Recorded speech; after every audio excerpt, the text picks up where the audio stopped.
I am LA Holtz, and I just thought it would be a wonderful time to start my courses and classes and sessions for you all. I'm excited about this particular fiction writing course. Through the School of the Scribe, Apostle Teresa has taught us that we write parables and not necessarily fiction.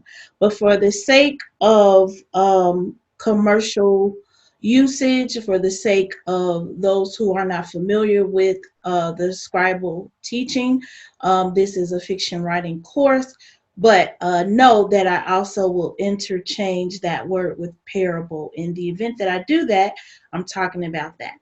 All right, so let me go to some of my notes here because I want to talk to you about um, first a little bit about myself, what this course is going to be about, and we're going to just get started there. And if you are watching the replay, if you're watching from the perspective of my online school, thank you so much for joining this course. All right, so if you are a writer, um, is a few things. I'm just going to talk about two talking points, and then I'll give you a sample of my book, Trapped Inside, which is 475 pages. It's a novel, fiction novel that I've written. So let me introduce myself for those who have not taken a course from me. Just briefly, my name is L.A. Holtz. I've been writing professionally for over 20 years. I've I have a college degree in theater and fiction writing. I have 10 published books, 5 stage plays that I've written and directed, and I have 3 spoken word CDs. This does not include ghostwriting, and this does not include plays that I've written for other people. It does not include writing that I'm doing for other directors and creators, such as The Coleman Show. Today, I'll be talking about fiction writing and giving you just a couple tips that will help your writing along. This session, again, is brought to you by my online school of prophetic directing for stage and film. I'm inviting you to visit my online school and consider, please, taking the courses that may interest you. All right, Poets Are People Too is the production company and the publishing company that I own. And today I just want to give you two talking points. We're going to be talking about patience when it comes to fiction writing, and we're going to be talking about dialogue, which are two very important parts of fiction writing.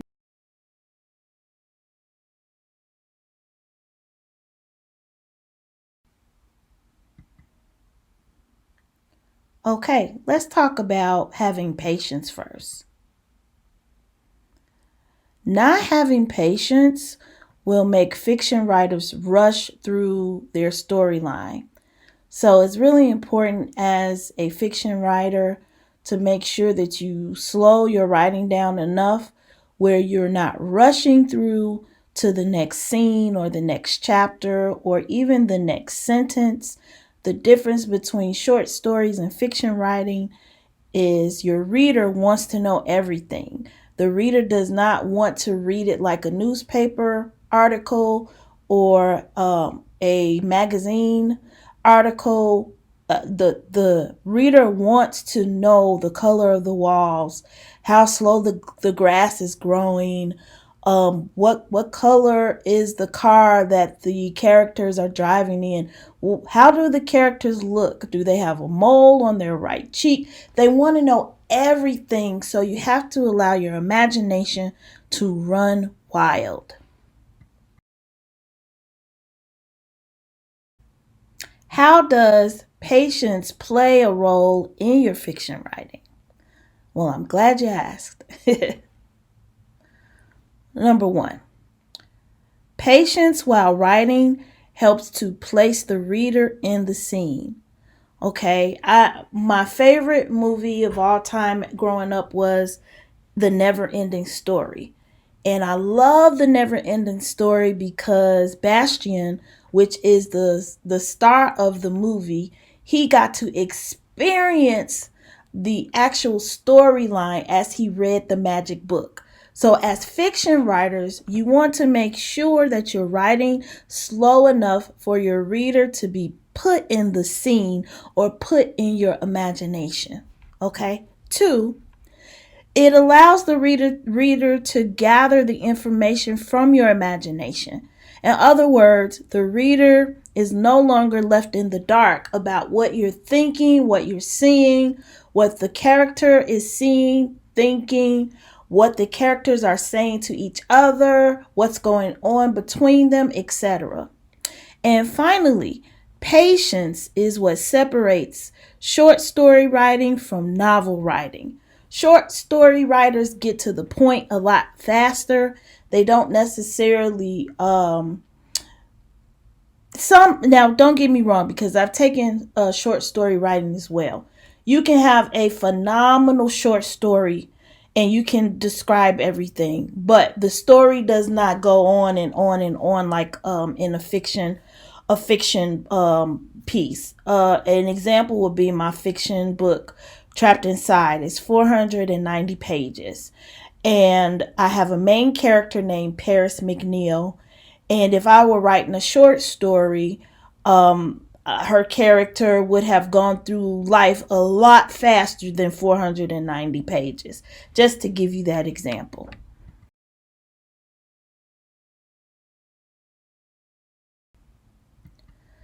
So, the common mistakes, as we kind of touched on, one of the most common mistakes that writers make when they want to transition to fiction is that they don't slow down enough to paint the picture of the scene for the reading audience.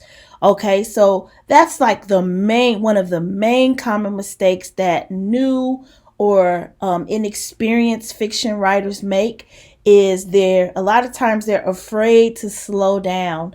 They think that the readers don't want to know every detail, but I'm here to tell you that readers want to know everything. Every single word is important to the reader, and they want to give you permission to drag it out because they love the suspense of it all. They want to keep what's next. How much information can I get from this one little part?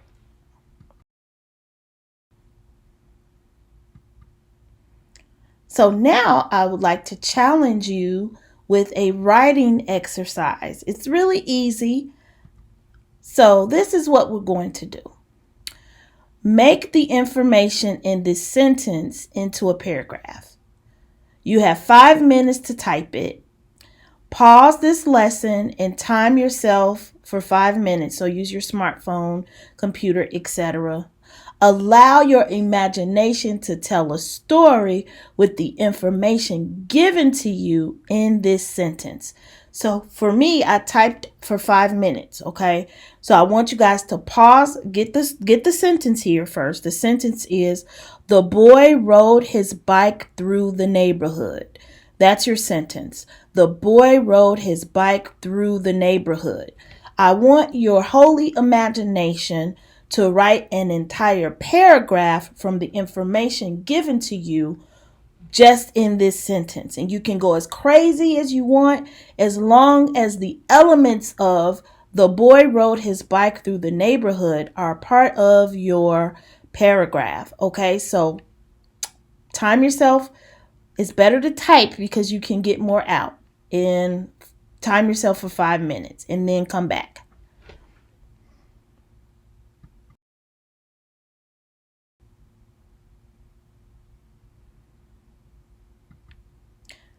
Okay, welcome back. I hope you had a good time writing your example. And this is my 5 minute timed writing. My 5 minutes typing on the computer.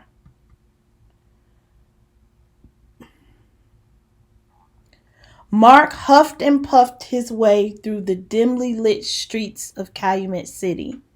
His red bike shined under the streetlights that popped on one after the other.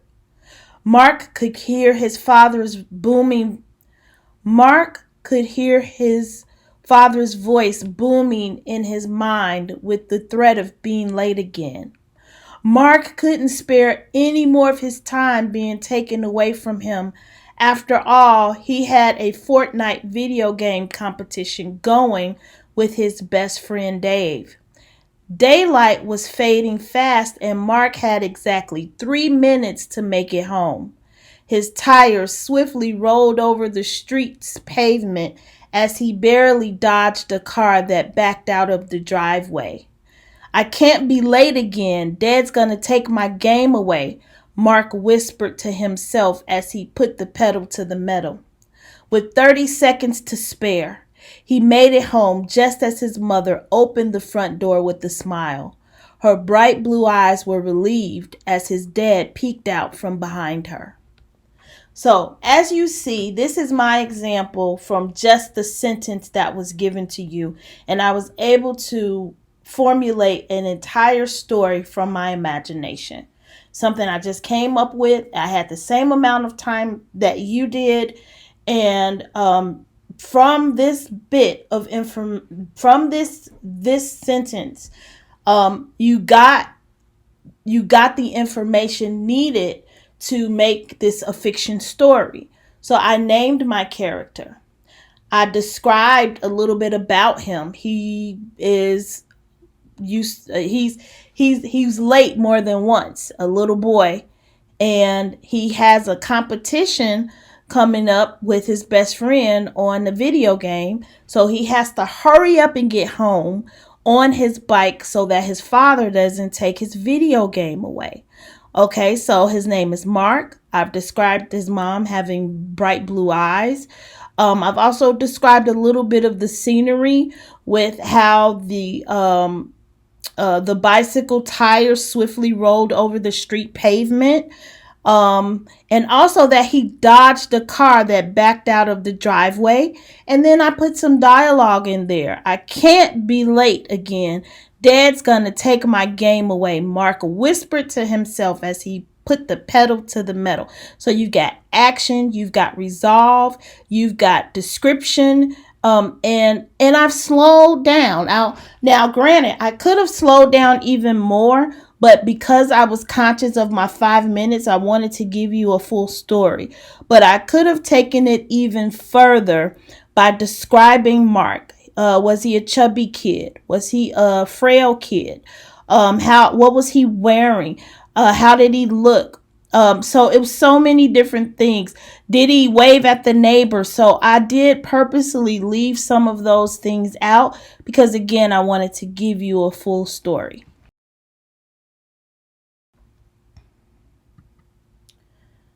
Okay, so let's talk about dialogue.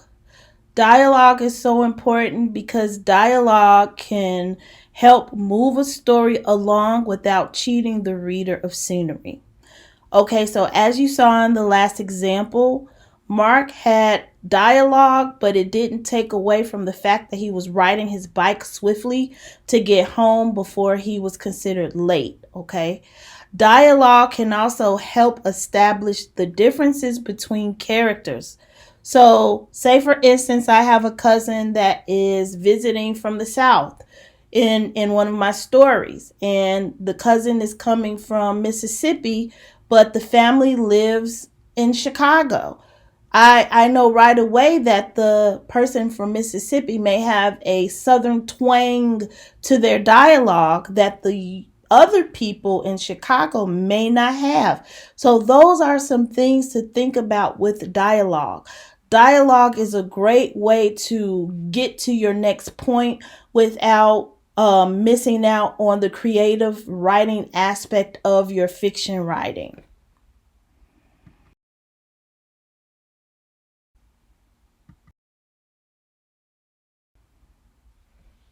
All right, so now what we're going to do is I'm going to read an entire chapter of my book. I hope you enjoy the reading of the first chapter of Trapped Inside. As you are listening to me read Trapped Inside, I would like for you to notice the writing of the scenery. I want you to listen to the dialogue of the characters, and I want you to pick out everything that I've kind of taught you thus far in this lesson, if you will. So thank you so much for taking the time out to take advantage of this free course. God bless you all. I really appreciate each and every one of you. If you want to sow a seed, I'm open for that. I always want to be open for that because I believe you are sowing into good ground, and I sow as well. And so I want to give you that opportunity if you want to. So I'll put that information is up. All right. So you all enjoy this chapter reading, and God bless you, and take advantage of the other courses in my school, Prophetic Directing for Stage and Film. There is Breaking Limits Through Writing. That's a course, as well as production. There's a production course. And I just want to say that my signature course, Prophetic Directing for Stage and Film, is a 16-week course. That is awesome if you are a stage director or a film director. And I've also got Prophetic Writing for Stage and Film. You have a plethora of classes to take and to be blessed and be encouraged. So God bless you all and enjoy this chapter reading. If you like to get Trapped Inside, you can get that from Amazon.com. Just type in Trapped Inside L.A. Holtz and you can purchase my ebook there. And without further ado, as promised, I'm going to read you some of my book, Trapped Inside, and I look forward to the next course. All right. This is Trapped Inside. I saw a small child rolled up in a ball, holding on to what was left of her terror-saturated childhood. She was just holding, gripping her legs closely to her frail chest. Tears were pouring from her dark brown eyes. Her innocence had been snatched from her. Her pain aged well beyond her years. Her knowledge, like her pain, also aged well beyond years. Paris McNeil was a beautiful black 4-year-old girl with long black hair. To look into her eyes, you could see her past and future. You could grab hold of the pain-filled memories of her father touching her in places she hadn't yet learned about in school. To look into her eyes, you might catch a glimpse of her cousin Randy ramming his thick finger up her unbroken gift at the tender age of 8. Looking deeper into her eyes, you might see vivid pictures of a white boy dragging her into the bushes and raping her at the age of 10. Or you might look into her eyes and become trapped inside her soul, sucked in by her pain, as if it were a reflection, as if you were actually seeing yourself. Paris, open the door. It's me, Aunt Jackie. Please, Paris, Aunt Jackie pleaded. I don't want to go. I'm old enough to stay at home by myself, Paris replied. This isn't healthy. Look, I know it isn't easy. Your father's death is hard on all of us, but locking yourself in your room isn't helping the rest of this family, Aunt Jackie insisted. Paris cracked open her bedroom door and stood in the doorway. I'm not going to the stupid funeral. I don't want to go, okay? Paris yelled as tears crawled up her throat. Paris took one long look at Aunt Jackie, eye to eye, and then slammed her door. With the hurt look on her face, Aunt Jackie just stood, staring at the spot where Paris once was. She then turned and walked away. Needless to say, Paris was forced to attend the funeral. Not soon after, Miss McNeil, Paris, and Aunt Jackie moved to the Hills, a new neighborhood. Paris, at the age of 12, had an opportunity to a new life. She started the 7th grade at Junior High Academy. It was the beginning of a new life for Paris, yes, but more than that, a time in which the wheels of Paris's life would begin to fairly turn. The smell of bacon floated to the top of the kitchen ceiling. spreading throughout the house like storm clouds on a rainy day. The sound of eggs popping in the skillet alerted the smoke detector. The hard yet sweet aroma of Maxwell House coffee lit up the air as it brewed. The kitchen was of finished wood. The floor was waxed to a shiny gloss. Paris could see her reflection on the floor as she looked down while waiting for her breakfast. She saw a scared little girl. Paris was afraid because she didn't know what lied ahead at her new school. Paris, I want you to have fun at school today. Just be yourself. If you have any problems, call home because I'll be here, okay? Miss McNeil asked. Okay. Paris stared at her mother's back as she stood at the stove and cooked. Miss McNeil was dark brown with beautiful long brown hair. She was about 5'7" and weighed about 120 to 30 pounds. Her eyes were hazel and she had a smile that lit up the room. Aunt Jackie and Miss McNeil looked like twins from a distance, except Jackie's eyes were brown and she was 3 inches taller. Paris stared at her mom and thought about her old neighborhood and the friends she had left behind. Paris hoped to fit in. She then sat slightly back in her chair and thought about her father. Paris then realized something as she sat in deep thought. She realized that her father could no longer hurt her. A smile grew on Paris's face as she took in a deep, victorious breath. What are you breathing hard for? Miss McNeil asked with an inquisitive look on her face. Nothing, Paris lied. Well, it didn't look like nothing to me, she said in a concerned, mothering tone. I'm fine, just nervous about school is all, said Paris, trying to change the subject. Oh, is that all? You'll be fine. I hope you don't mind, Paris. Jackie is going to take you to school today. You're all set with registration. I have to take care of a few legal issues, okay? Okay, Paris answered as her mom handed her breakfast. Paris closed her eyes a moment as the smoke from the piping hot food floated into her nostrils. This smells great, Paris said as she placed the napkin on her lap, picked up her fork and knife and began to cut her eggs. Well, you better eat it all up. Breakfast is the most important part of a student's day.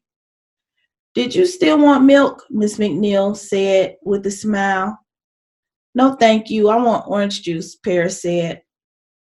As Paris finished her food, she went upstairs to her room and began to look through her new clothes. Her feet sank in the light brown carpet as she walked to her radio and turned it on. Slow music softly played through the speakers. Paris, taking a moment to regroup, sat on her bed and counted the measures of the song. En vogue, my girls, Paris whispered to herself as she sang along.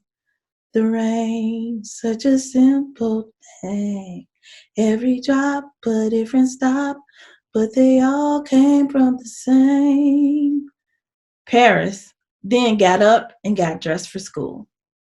Birds flew out from the perfectly manicured bushes in swift spurts as Aunt Jackie started the car. Children wearing uniforms and their parents walking about the streets towards the grammar school 2 blocks away. Like most first days of school, some children were happy and some weren't.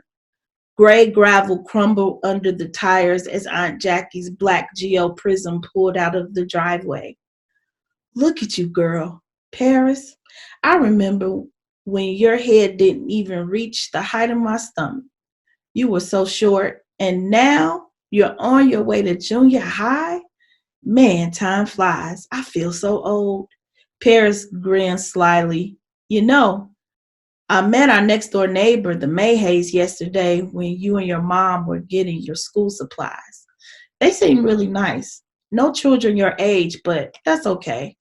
They have a 24-year-old daughter named Shelly. Their dog just had puppies. Paris's eyes lit up. Don't even ask. I already did, and your mother My sister said that. Paris and Aunt Jackie hummed it out at the same time. She never wants another pet as long as she lives. They both laughed. Are you scared? I would be. Not to scare you or anything, I mean, I'm just saying. You understand, right? Aunt Jackie babbled on. No, I'm not scared at all, refuted Paris, trying to convince herself. I'm nervous though, a little excited too. I hope I like it since this is a nice neighborhood. I should like it, Paris said with confidence. I'm proud of you, Aunt Jackie said as she turned the corner. I hear you have off-campus lunch. That's a new one for me. I wish I had off-campus lunch when I was in school. That was the olden days, Paris commented with a giggle. I hope I make friends in time for lunch. Well, I might be over the hill, but I think you'll do just fine. You're a cutie pie. You'll make friends right away. Thanks. Look, there it is. There's my school, Junior High Academy. Look at it, Aunt Jackie. It's huge. Oh my God. I bet they even have a swimming pool. I think I'm going to like it, Paris said as she unlocked the door, grabbed her book bag, and jumped out of the car. Even though Paris was excited, she found herself feeling really tiny as she walked up to what seemed like a mile long, unfamiliar walkway to the new school. Kids ran past Paris with book bags on their backs. It seemed like everyone had known everyone else from the school the year before. Paris began to slow down. Whew, I guess asking for a kiss nowadays would be too much, Aunt Jackie said sarcastically. As Paris walked towards her new school, she looked back at the car and blew Auntie Jackie a kiss. Aunt Jackie pulled off with a smile. Off-campus lunch, swimming pools. Good grief. These kids nowadays are spoiled rotten, Aunt Jackie said as she disappeared off into the distance. Children scurried about in the schoolyard. Paris zoned out long enough to be the last child in front of the school. She snapped back to her senses, took in a deep breath, swallowed her fear, and walked forward. When Paris got to the entrance of the school, she opened her book bag and took out her schedule. She then began to look for her assigned number. She then began to look for her assigned room number. The hallways were long, wide, and bright. Paris walked past the large lockers. Man, I could fit inside of those, Paris mumbled to herself. The punching smell of pine hit the air as Paris passed the girls' washroom. There it is, room 306, Paris said to herself as she looked at the room number above the door. Paris peeked through the glass window of the classroom to see about 22 seventh graders staring back at her. The teacher was in front of the class speaking when she noticed Paris. Come in, the door is open, Miss Cole said as she motioned with her hands. Paris slowly turned the knob and opened the door. My name is Paris McNeil. I'm a new student. Come on in. Let's see, Paris McNeil. Yes, here you are. I have you right here. Your seat is behind Billy Ash. Billy, please raise your hand. A handsome boy with blue eyes shyly slipped up his hand. Welcome to Junior High Academy. My name is Miss Coles. We were just about to talk about our summer vacations. Don't be shy, Paris. Don't be shy, Paris. This is the seventh grade, and all of us are new. So relax. We're all getting to know each other. Paris smiled, looked around, and noticed that everyone looked as nervous as she did. Once settled in her seat, Paris felt more at ease. After about 15 students, Miss Coles called Paris to the front of the class. Paris, as you might have already noticed from where your seat is, I'm not really into alphabetical order, so it's your turn. You have been chosen to be my next victim. You ready? Miss Coles asked as the rest of the room sparked up in a soft giggle. Yes, I'm ready, Paris answered as she slowly moved to the front of the class. My name is Paris McNeil, and I'm 12 years old. I just moved here a couple of weeks ago. I live in a big house in the Hills area with my Aunt Jackie and my mom. My father died in July. My cousin Randy went away to school in August, and now in September I'm here. I was nervous at first, but now I'm not. I told my Aunt Jackie in the car on the way here that I hope to meet friends in time for off campus lunch. Paris admitted as the class burst out into loud laughter. Miss Coles, may I ask Paris a question? Billy asked. That's up to Paris. I don't mind, she said. How did your father die? Billy asked. He had a heart attack, Paris answered with a straight face. The class froze with silence. It's all right. I mean, I miss my dad, but I'm not uncomfortable talking about it. My Aunt Jackie said that it was his time to go, so he went. Paris said as she hunched her shoulders as a matter of fact way. I really don't remember too much else about my summer. It's sort of weird. I remember the funeral, my cousin's going away trunk party, the move, and camp. Other than that, I draw a blank. That's understandable, Paris. You've experienced a lot this summer, Miss Cole said sympathetically. Now, if there aren't any more questions for Paris, we should move on. Paris walked back to her seat. Paris walked back to her seat. Her throat was tight with knots. Her eyes were glazed and her heart was thumping 80 miles a minute. Paris was embarrassed. She knew that she had said one word too many, one sentence more than she should have. Paris became afraid of the rejection she sensed that she would encounter. She walked to her seat and quietly sat down. Paris, you're pretty strong to have said what you did, whispered a voice from behind her. My name is Raina. You okay? I mean, you feel all right? Yeah, I guess so. Thanks for asking. Do I look like something's really wrong? Paris asked with one worried eyebrow pointed up in the air. Yeah, you look like you didn't mean to tell all your business like that, Raina honestly admitted. How did you know that? I mean, did it look that obvious? Paris and Raina both laughed to themselves. Yeah, you do, Raina said. As Paris and Raina sporadically talked to each other throughout the morning, Paris thought about the conversation she had had with Aunt Jackie in the car earlier that morning. The lunch bell interrupted her thoughts. Okay, that was the bell. Time for lunch, Miss Coles announced. But first, the rules. You have 40 minutes for lunch. You're only allowed to go within 4 blocks in each direction of the school campus. You have many choices from which to choose. There's a McDonald's, Wendy's, Checkers, Subway, Kentucky, plus a few pizza places and a neighborhood store. Do not make it a habit of being tardy because off-campus lunch can be taken away from 7th graders. Have fun, and I'll see you in 40 minutes from now. The class sprayed out of the room. Paris and Raina were the last two to leave out of the room. Paris walked a bit ahead of Raina down the long hall, afraid to ask Raina to join her for lunch. Paris, wait up, Raina yelled. Sorry, I didn't know if you wanted to go to lunch with me or not, Paris said. Girl, of course I do. I don't know anyone else, Raina said with a smile as they both laughed and walked out of the building. The sun was shining and the trees slightly swayed with each cool breeze from the wind. Laughter echoed the school surroundings as the students went to and from lunch. Birds flew about the trees, loudly chirping and playing about. Paris and Raina laughed and talked for the whole lunch period.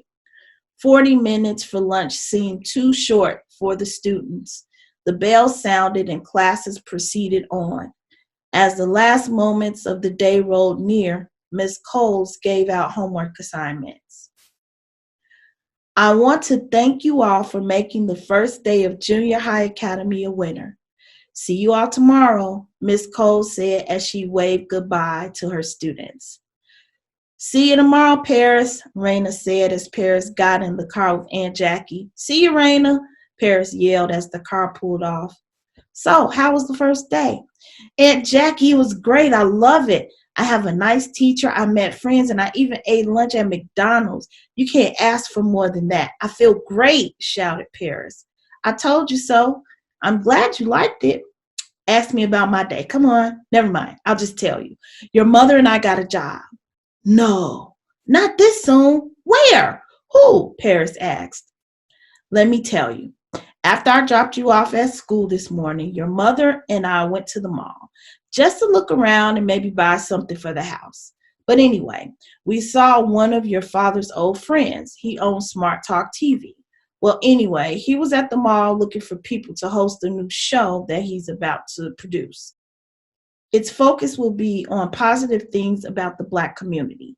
Anyway, he wants your mom and I to host it, because we look alike and he was close to your father and all. Isn't that great? Wow, that's unbelievable. This is great. Does Randy know? When do you start? Yes, I called Randy. Do you know what that no good son of mine had the nerve to say? Great, more money for me. I could have killed him. We start in 2 weeks. Don't tell your mom I told you. She wanted to tell you. Cool, said Paris. The light of day that blanketed the sky thinned out into darkness. As the night sky cushioned the moon and stars, Paris laid on her bed and looked at the ceiling, going over her whole day in her mind. She became drowsy and fell asleep. Beads of sweat slowly trickled down into the creases of Paris's forehead as she frowned in fear. That same fear hugged her soul as she slept and dreamt horrible dreams. No, Daddy, no, stop.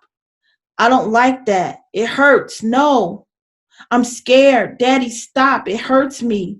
Randy, stop. No, please, don't hurt me. No, Paris said over and over again in her sleep. And that, ladies and gentlemen, is chapter 1 of Trapped Inside. I hope that you enjoyed it. And again, this was just a couple tips, speaking points on patience and dialogue. And I just read you an example from my own work, Trapped Inside. If you want to get the book, this is the book, Trapped Inside. And it is, as you can see, it is 474 pages in hardback and more pages if you buy the ebook. So again, I'm L.A. Hopes. I hope you enjoyed this class. I hope you enjoyed the reading of Trapped Inside. God bless you. And if you want the hardcover of Trapped Inside, just inbox me and I can get it to you. And God bless you all. And I will see you in the next course. This was brought to you by Prophetic Directing for Stage and Film Online School. And so just go to propheticdirecting.com. God bless.